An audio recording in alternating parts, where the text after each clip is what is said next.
నీకు నా పేరేంటో తెలుసా?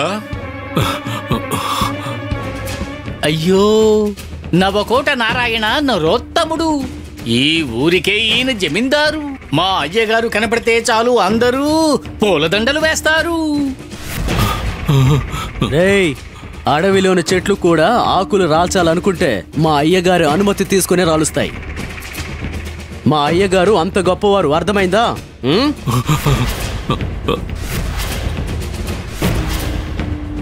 ఎంత ధైర్యం ఉంటే మా అయ్యగారు అనుమతి లేకుండా సంబంధం కలుపుకోవడానికి ఈ ఊరికి వస్తారు? మీ కథ ముగిసినట్టే.